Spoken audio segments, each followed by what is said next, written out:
So hey guys, welcome back. This is Sahil fitness. कैसे हो यार आप सभी लोग? उम्मीद करता हूँ मेरे भाई बहुत बढ़िया होंगे। भाई आज जो हमारा टॉपिक है, जिस बारे में हम बात करने वाले हैं, वो है हमारा topic elbow pain. Actually guys, मुझे बहुत से लोगों के यार क्वेश्चंस आते हैं और बहुत से लोगों की मैं ये देखता भी हूँ जिम में कि यार जब वो वर्कआउट करते हैं तो वर्कआउट करते समय टाइम उनके ड्यूरिंग वर्कआउट कईयों के बहुत टाइम से, कईयों के 1 साल से, और कईयों के ड्यूरिंग वर्कआउट करते हुए उनके ना ये एल्बो में आजकल पेन बहुत ज़्यादा रहने लगा है। तो एक्चुअली क्या होता है कि यार अगर हम सबसे पहले हम बात करते हैं कि ये पेन होता क्यों है, मैं अब सबसे पहले आपको इस बारे में बताता हूँ और इसका क्या रिज़ल्ट है। एक्चुअली क्या है यार, देखो आपकी एज 22 ईयर से है, 20 साल है, या फिर आप काफ़ी टाइम से वर्कआउट कर रहे हो। मैंने बहुत से लोगों को देखा है जिनकी एक साल तक यहाँ एल्बो में पेन रहता है, जिसको हम 2 टाइप से बोलते हैं। फर्स्ट बोलते हैं आपके tennis elbow, and second thing बोलते हैं जो आपके होते हैं गोल्फर एल्बो। तो आपके दोनों चीज़ों में यहाँ पेन होता है। तो सबसे पहले जो मेन होता है जिसमें बारे में बात करते हैं कि ये पेन होता क्यों है। एक्चुअली क्या होता है गाइस, जब भी हम वर्कआउट करते हैं, हम जिम में जाकर या फिर हम जिम में जाकर वर्कआउट करते हैं, कोई भी हम पुश वाली एक्सरसाइज करते हैं, दैट इज जैसे पुश वाली एक्सरसाइज में आपकी आ गई आपका चेस्ट आ गई एंड आपके शोल्डर आ गए, और आपके ट्राइसेप्स आ गए। जब भी हम चेस्ट वाली और जब हम ट्राइसेप्स, इन दोनों वर्कआउट को हम सबसे ज़्यादा परफॉर्म करते हैं, या फिर हम आपके जब डंबल प्रेस शोल्डर पे हम जब इन सब को परफॉर्म करते हैं, तो परफॉर्म करते समय हम इस बात की टेक्निक्स को भूल जाते हैं कि हमारे को अपनी मूवमेंट की फॉर्म कैसे रखनी है। एक्चुअली क्या होता है यार, देखो जब हम अपनी बॉडी की मूवमेंट हमारी गलत होती है, तो बॉडी की मूवमेंट गलत होने की वजह से यही सबसे ज़्यादा पेन में क्रिएट होता है। तो सबसे पहले बात आती है कि ये पेन होता क्यों है, बात फिर वहीं आती है। तो गाइस क्या होता है कि जब भी हम एक्चुअली क्या होता है, जब हम ट्राइसेप्स करते हैं या फिर हम चेस्ट करते हैं, ये हमारी होती है कंपाउंड मूवमेंट होती है, जिसमें हमारी कुछ आइसोलेशन एक्सरसाइज भी आती है। जो सबसे पहला जो मेन रीज़न होता है आपके एल्बो में पेन होने का, जिसको हम टेनिस एल्बो बोलते हैं, वो होता है आपके जर्क के कारण। जब भी आप कोई बॉडी पार्ट को परफॉर्म करते हो तो आप उसके अंदर ना जर्क का जोर ज़्यादा करते हो। जैसे एज यूजल मैं आपको दिखाता हूँ कि जब हम किक बैक करते हैं, आप सपोज करो किक बैक करो, तो किक बैक करते समय हम इसको ना जर्क ज़्यादा देते हैं। हम जब इसको जर्क हम इसको सबसे ज़्यादा देते हैं, जैसे किक बैक हो गया, या फिर आपका ओवर हेड डंबल हो गया, या आपका पुली डाउन हो गया। हम पुली डाउन करते हैं, तो पुली डाउन करते करते हम क्या करते हैं, हम उसको बॉडी को जर्क देते हैं, जिस वजह से हमारे यहाँ पे सबसे पहले पेन आती है बॉडी के अंदर, जो हमारे होती है, जिसको हम बोलते हैं tennis elbow. Tennis elbow guys क्या होता है कि देखो टेनिस एल्बो में कोई खास प्रॉब्लम नहीं होती, ऐसा कुछ नहीं होता। देखो डराने वाली बात, बहुत से जने ये कहते हैं कि टेनिस एल्बो से बहुत सी दिक्कत हो सकती है, बट टेनिस एल्बो से बहुत ही ऐसी प्रॉब्लम क्रिएट खास नहीं होती।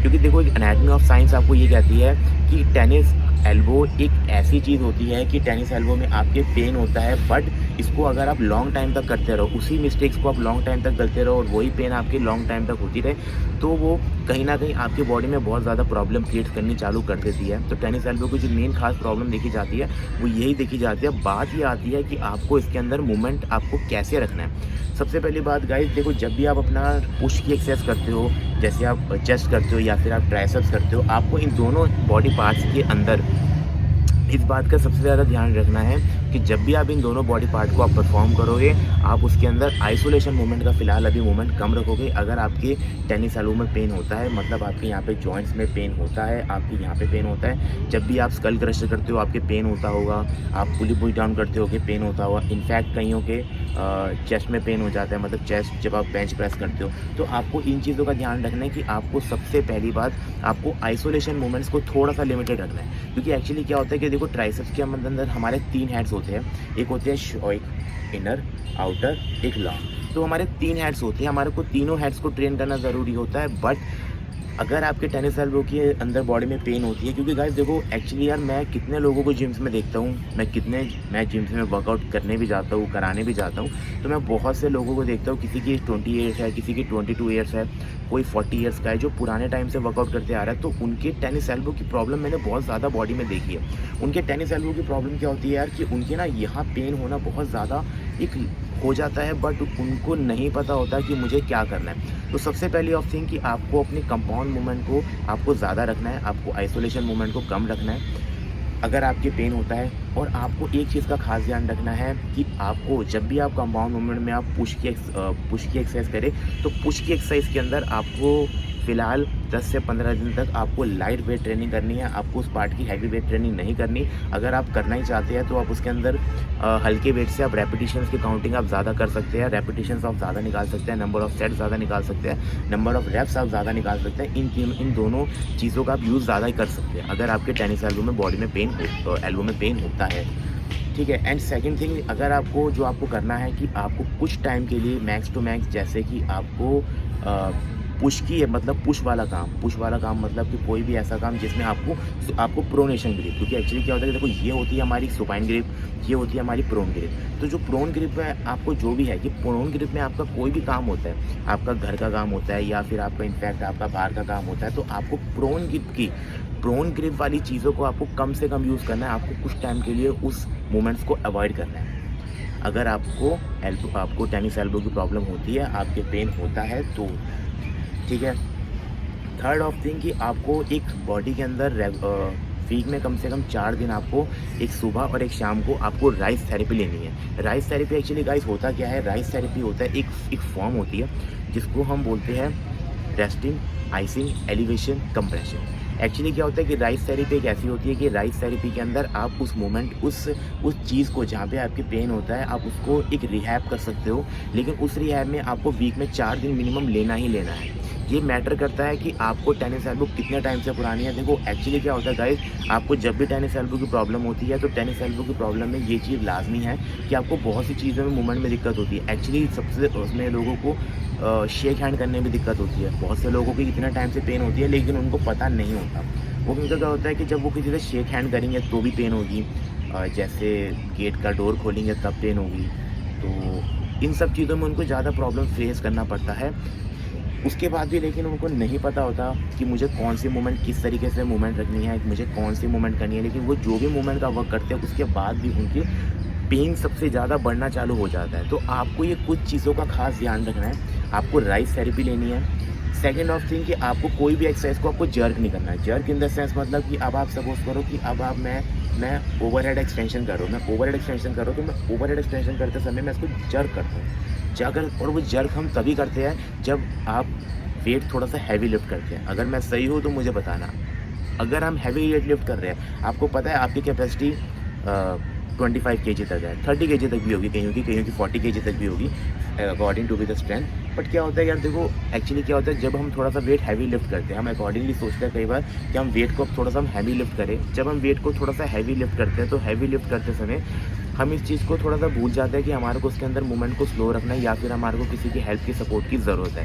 हम एक्चुअली क्या करते हैं कि जब भी हम वेट को थोड़ा सा हैवी लिफ्ट करते हैं तो हम उसके अंदर जर्क को चीज़ों को ज़्यादा यूज़ करना चालू कर देते हैं। जर्क करने की वजह से वो आपके एल्बो में बॉडी में पेन होना बहुत ज़्यादा चालू हो जाता है। और वो तभी होता है जब आप कोई भी चीज़ को जर्क करते हो। जैसे मैं ओवरहेड एक्सटेंशन कर रहा हूँ तो मैं इसको करते समय मैं इसको जर्क करूँगा तो मेरे एल्बो में, मेरे इस हिस्से में मेरे पेन होना क्रिएट होनी चालू हो जाएगी और वो क्रिएट मेरे पेन मेरा आगे तक क्रिएट लेके जाती रहेगी। उसी को बोलते हैं आप टेनिस एल्बो। तो आपको क्या लेना है, आपको राइस थेरेपी लेनी है।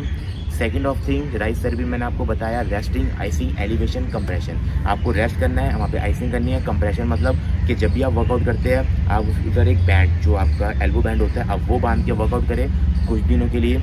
और एलिवेशन, कंप्रेशन, और उसको थोड़ा सा कंप्रेस करते रहे, उसको थोड़ा सा relax of rest of motion में उसको डालते रहे। एंड थर्ड ऑफ थिंग जो आपको याद रखना है कि आपको प्रोनेशन ग्रिप का थोड़ा सा मूवमेंट कम से कम रखना है। प्रोनेशन ग्रिप में वर्कआउट में नहीं कह रहा, प्रोनेशन ग्रिप में आपको बाकी दूसरे काम में आपको प्रोनेशन की मूवमेंट फ़िलहाल बंद करनी है। जैसे प्रोनेशन ग्रिप में आपकी बहुत सी चीज़ आ जाती है कि आपको वैसे तो देखो गाइस, अगर आपको जैसे पुल डाउन हो गई, आपका ओवरहेड हो गया, आपको इन चीज़ों के अंदर भी फ़िलहाल कुछ टाइम के लिए बंद रखना है। बट लेकिन आप इसको यूज़ करना चाहो तो कर सकते हो, लेकिन मैं भी प्रेफरेंस नहीं करूँगा। अगर आपको पेन काफ़ी टाइम से है, जैसे सपोज दैट आपको 20 दिनों से है, महीना भर से है, 2 महीना से है, तो आपको उस पोजीशन के अंदर आपको मूवमेंट को काफ़ी स्लो से स्लो रखना है। उस मोमेंट में आपको ये चीज़ का ध्यान रखना है कि जब भी आप उस मोमेंट को परफॉर्म करेंगे आप उसमें लाइट वेट से आप ज़्यादा रेपिटेशन निकाल सकते हैं। आपको वेट उसके अंदर अपना थोड़ा सा अकॉर्डिंगली लाइट वेट रखना है और रेपिटेशन आप ज़्यादा निकाल सकते हैं, जिस वजह से आप उस पार्ट में बॉडी फ्लो का प्रेफरेंस ऑफ आप ज़्यादा बढ़ा सकते हैं। तो आपको इस चीज़ का ध्यान रखना है। And final of last thing जो आपको अपनी बॉडी में ध्यान रखना है कि आपको कोई भी एक्सरसाइज को, खास के जो पुश वाली एक्सरसाइज होगी, आपको उसको जर्क नहीं करना। उसको जर्क करने से आपको बॉडी में प्रॉब्लम क्रिएट सबसे ज़्यादा होती है। जब आप कोई भी चीज़ को जर्क करते हो, आप चेस्ट करते हो, चेस्ट में भी हम कई बार क्या होता है जर्क करते हैं। एक्चुअली ये प्रॉब्लम अब मैंने जो देखा है गाइज, मैंने एक्चुअली 80% लोगों को मैं देखता हूँ कि यहाँ लोगों की बहुत से पेन हो जाता है। कईयों के बहुत टाइम से रहता है, कईयों के शॉर्ट टाइम तक रहता है। बट अगर आपके लॉन्ग टाइम से है तो आपको ये इन चीज़ों को खास ध्यान रखना है। अगर आप इस चीज़ को फॉलो करते हैं तो आपके 15 से 20 दिन के अंदर नॉर्मली आराम से आपकी जो ये टेनिस एल्बो की प्रॉब्लम है ये आपकी ईज़िली सॉल्व हो जाती है। आपको ज़्यादा दिक्कत क्रिएट नहीं होती। आपको इन छोटी चीज़ों का ध्यान रखना है और ये 4 से 5 चीज़ें जो मैंने आपको बताई, आपको ये सारी की चीज़ें फॉलो करनी है, इसको यूज़ करो और इसको स्टार्ट करो। अगर आपके पेन होता है तो आप इसको ऐड करो अपने वर्कआउट ट्रेनिंग में और डेफिनेटली आप सभी को रिज़ल्ट ज़रूर मिलेगा। और आप सभी से मैं भाई रिक्वेस्ट करता हूँ कि अगर आप हमारे चैनल पे नए हैं तो अपने भाई को मोटिवेट करो यार, चैनल को सब्सक्राइब करके जाओ। क्योंकि देखो यार भाई, एक्चुअली गाइस क्या होता है, आप मुझे मोटिवेट करोगे तो मैं आपके लिए और नए बेस्ट एफर्ट लगाऊंगा। एक्चुअली क्या होता है गाइस, मुझे मोटिवेशन मिलेगी तो मैं अपना और बेस्ट अपना निकाल के मैं आप सभी के लिए लाऊंगा, कि ताकि मैं आप सभी को और बेस्ट टू बेस्ट नॉलेज दे सकूं। एक एनाटॉमी, एक सारी चीज़ के बारे में, अपनी सारी एक लाइफस्टाइल, अपना सब कुछ मैं आपके साथ में शेयर करूं। मैं अपना बेस्ट टू बेस्ट देने की मैं और ज़्यादा कोशिश करता हूं। तो यार आप भी मुझे मोटिवेट करो कि आपका देखो, आपका एक छोटा सा क्लिक मुझे बहुत ज़्यादा सपोर्ट करेगा, मुझे मोटिवेट करेगा। और वीडियो अच्छी लगी हो तो चैनल को लाइक करो, सब्सक्राइब करो, बताइए आप सभी को क्या करना है। तो मिलता हूँ मैं भाई आपसे नेक्स्ट वीडियो में। इसी के साथ मुझे दीजिए इजाज़त। Good bye, stay fit, stay healthy, good luck.